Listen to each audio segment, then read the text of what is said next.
안녕하세요. 크리스천 영상학교를 운영하는 신목사입니다. 오늘은 기도훈련은 노예가 고치를 뚫고 나오는 것이다 라는 점을 한번 생각해 보겠습니다. 제가 어렸을 때는 집집마다 뽕나무를 기르고 노예를 치는 양잠을 했어요. 그 당시에는 양잠 산업이 국가의 기관 산업 중에 하나였죠. 노예가 아래에서 깨어나면 눈에 보이지 않을 정도로 아주 작은 벌레들이 꼬무락거리다가 매일처럼 뽕잎을 먹고 자라면 나중에는 손가락 굵기로 커져 아주 징그럽게 조차해요. 많이 자란 노예들이 뽕잎을 먹는 소리는 마치 소나기가 오는 소리처럼 엄청나게 시끄럽습니다. 그러다가 실을 뽑을 때가 되면 전혀 먹지 않고 실을 뽑아내어 자신들이 거처할 집을 만들어요. 그게 바로 노예고치죠. 노예고치는 하얗고 길다란 타원형으로 아주 귀엽게 생겼어요. 실을 뽑아내어 칭칭 감아 고치를 만들면서 노예는 그 속에 들어가 마지막 잠을 청합니다. 그리고 나서 적당한 때가 되면 나비가 되어 고치를 입으로 물어뜯고 나옵니다.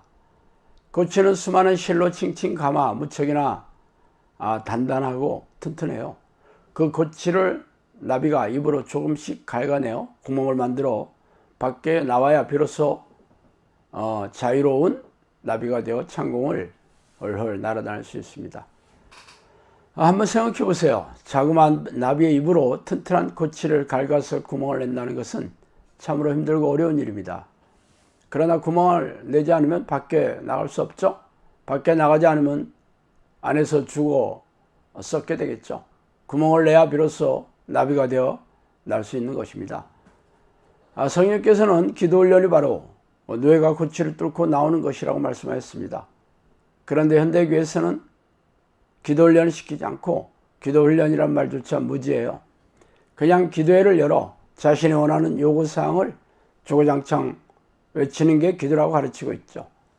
그렇기 때문에 아무리 기도해도 하나님의 도우심을 경험하지 못하는 이유입니다. 기도란 하나님을 만나 깊고 친밀하게 교제하는 것입니다. 예수님은 우리를 문 밖에 기다리고 계시죠.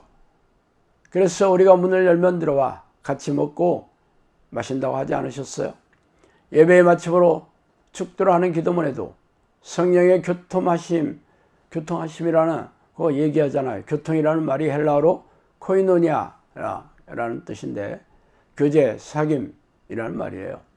그렇다면 우리는 어떻게 성령과 사귐입니까? 하나님은 영이시기 때문에 성령과 깊고 친밀한 교제를 나누려면 간절하게 기도를 해야 하는 게 당연하겠죠. 그렇다면 당신은 그런 기도를 하고 계세요? 기도를 시작하면 성령을 간절히 찾고 불러 자신 안에 모셔드리고 그분이 자신 안에 들어오시면 깊고 친밀한 감정을 서로 나누고 대화를 하고 계셔야 돼요. 그렇지 않고 기도를 시작하기 무섭게 자신이 얻어내고 싶은 목록물 주구장창 큰 소리를 외치는 게 무슨 기도가 되겠어요? 그건 짜장면집에 들어가 왜 음식이 늦게 나오냐며 탁자를 치며 소리 지르는 손님의 모습과 똑같죠. 혹 당신은 하나님을 중국집 주방장으로 알고 계신 건 아닌가요?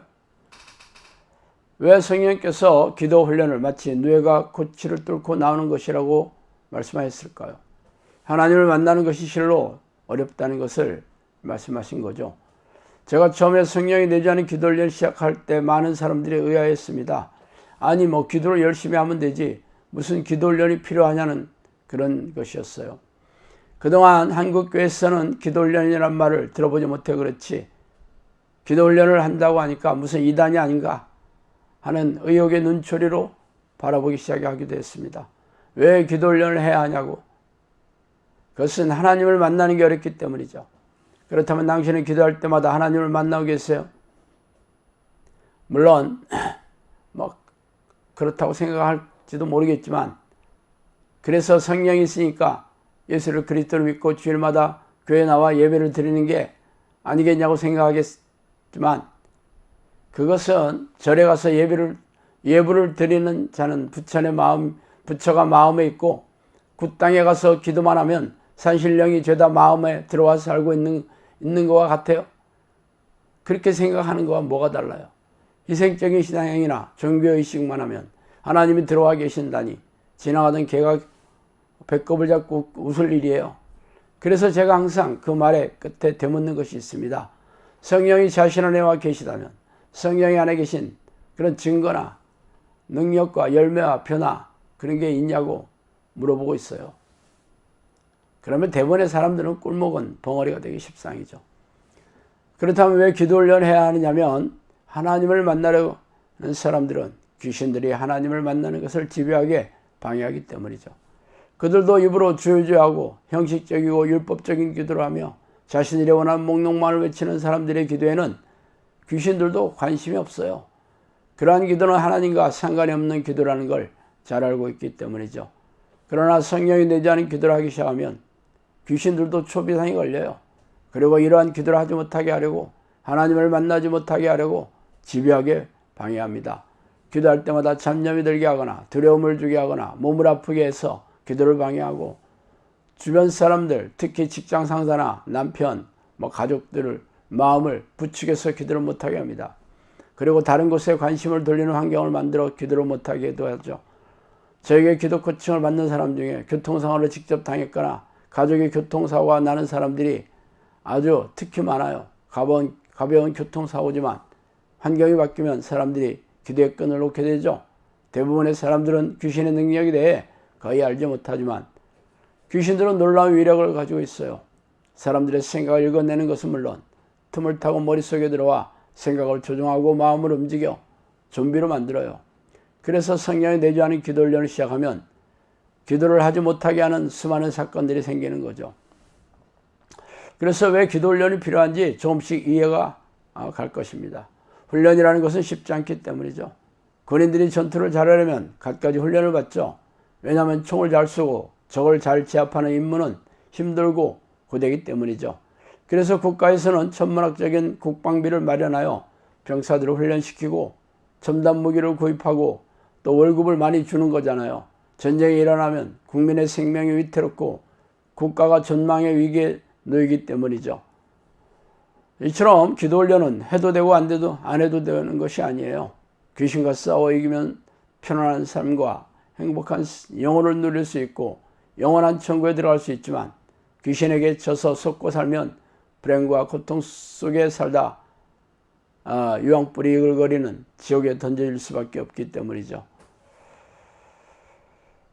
그러나 제 말에 실감이 나지 않는 교인들이 대부분이겠죠. 왜냐하면 귀신에게 속고 있기 때문이에요. 성경은 하나님의 종이 되든지 아니면 죄의 종이 되어 마귀의 뇌를 살든지 둘 중에 하나라고 말하고 있기 때문이죠. 제 말에 전적으로 동의한다 하더라도 입에서 단내나는 기도 훈련을 하는 것은 별개의 문제입니다. 아는 것과 행동하는 것은 다르기 때문이죠. 사실 적지 않은 사람들이 기도 훈련을 하겠다고 시작했지만 중도에 포기한 사람이 부지기수예요. 포기한 사람들도 혼자서 기도를 잘하고 있는 사람들은 거의 없겠죠. 혹독한 훈련을 거쳐 습관을 들여야만 비로소 성령이 내지 않은 기도를 하게 되기 때문입니다. 자, 오늘 여기까지 하겠습니다. 감사합니다.